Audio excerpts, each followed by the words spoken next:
So, ayan, mag-grocery vlog tayo for today's episode. Kakauwi lang namin galing No Frills para mamili ng aming weekly grocery. So, ang total ng mga pinamili natin ay $147.02. So, isa-isahin natin kung ano yung mga naipamili natin sa ganung halaga. First is Spam. $4.50. $4.50. Next is soya sauce, yung toyo. Ito siya. So, ang toyo dito ay $2.19. Based on my experience, ito yung madalas kong nakikita na mas mura na brand. Yung no name. So, ayan. Next is Mario's corned beef. Ang price niya ay $5. Ito, second time kong bumili nito and in fairness, masarap siya. Ayan, $5. Next naman, sa mga dairy natin, bumili ako ng 3 gatas na tig 3.5%. So, each gallon is 6.18. So, sa 3 na nabili namin is 18.54 ito. Ito yung brand. Get is 3.25 homogenized milk. So, 3 ganito. Kasi malakas sa gatas yung mga kids. Kaya, ayan, kasya na yan sa 3. Kasya na yan sa isang week namin na consumption. So, next is onion. Isang bag siya. Madami na siya. Actually, umaabot sa amin to ng more than a week. So, this one is $5. Next naman is, next on our list is mandarin. Mandarin. Ito ay $5 each bag. So, $10 sa dalawa na bili namin. Mahilig sa prutas yung mga kids. Kaya lagi kaming bumibili nito. Next naman is green beans. Ito. Green beans is naka 50% discount. So, ang original price niya ay $6.56. So, discounted siya ng 50%. So, it's $3.28 only. Next naman is garlic. Ayan. Ang garlic na ganito karami ay $6.99.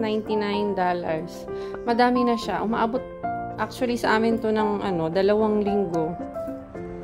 Ayan. Next is lemon.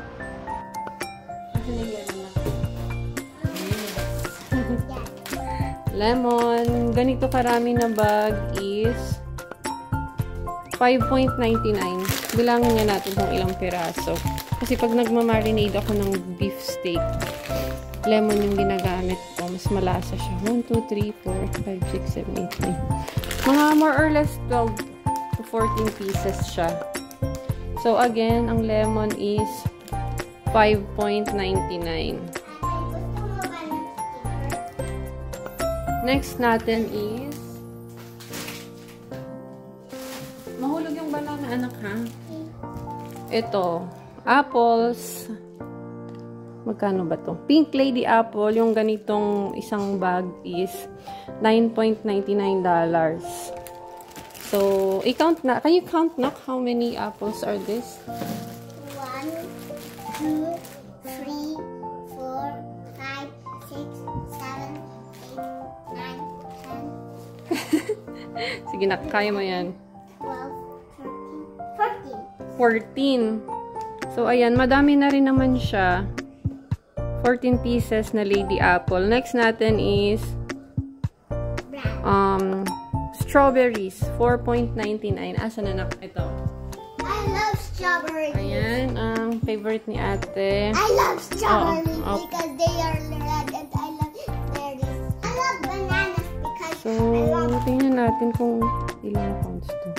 Ayan. 454 grams ng strawberries. Magkakahalaga ng $4.99. Next naman is banana. This is the banana because Akin I na love isa na, please. okay. So, dalawang ganito, dalawang piling yung binili namin. Ang amount niya ay 3.03, isang ganito. So, sa dalawa yung binili natin. So, 1, 2, 3, 4, 5. Actually, yung iba na, nakain na ng mga baby monkeys. Next natin ay bok choy. Bok choy ito. Bok choy, bat choy ito.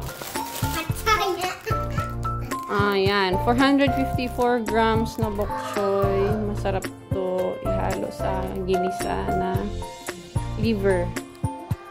So, ang bok choy ay ito, 1.99. 1.99. Tapos, next natin is sayote. Ito, sayote. So, ang apat na piraso to. So, ang total na niya ay 3.26. Ayan. Medium size na siguro to. Ayan, panghalo natin sa tinola. Next natin ay smoked cheese sausage. Nasaan na yun nakita?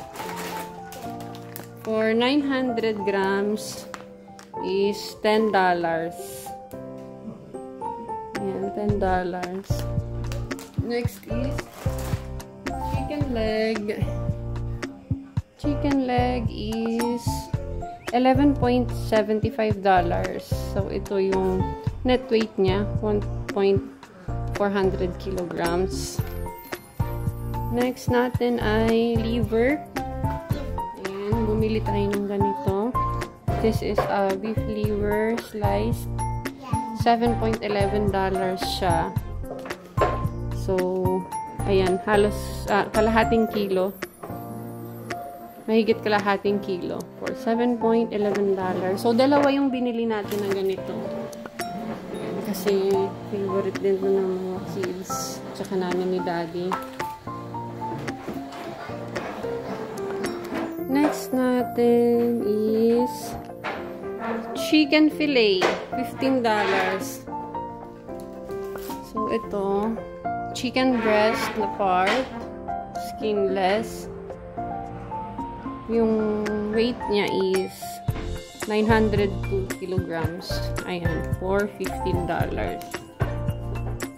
Next natin is hamburger buns. Nak, mahulog ka, ah. Hamburger buns na no name din ang brand. So, it's 2, 4, 6, 8. 12 pieces. Ayan. Wait lang po. So, ayan, naka-ano ata siya?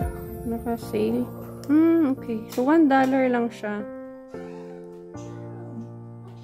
Ayan.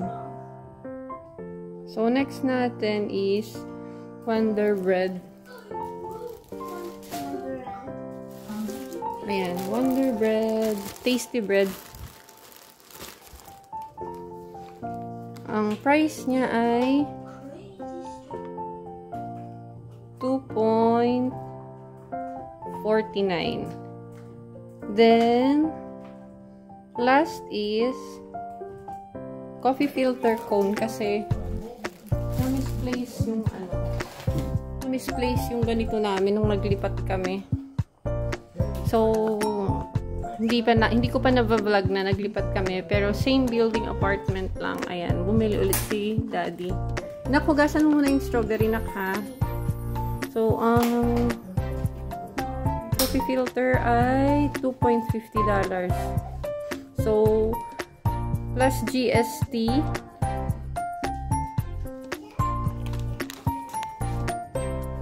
ayan, ang total niya ay 147.02. Pero guys, ano pa lang yan ha? More on sa gulay and fruits. Hindi pa kasama yung ibang pang-ulam natin. Yung mga kasama lang dyan is yung mga mabilisang breakfast. Like yan, yung corned beef, spam, tsaka yung chicken and liver, tsaka sausage. Hindi pa dyan kasama yung bigas. Hindi pa kasama yung budget sa liquid detergent. Hindi pa kasama yung sa dishwashing. And yung mga other necessities sa household. So, ayan, weekly, nagre-refill tayo ng mga ganyan, lalong-lalo na sa fruits, kasi importante yan sa mga bata. Lalong-lalo na yung gatas, kasi hindi sila pwedeng mag-breakfast nang walang gatas. So, ayan guys, that's all for today. See you again on our next vlog. Bye!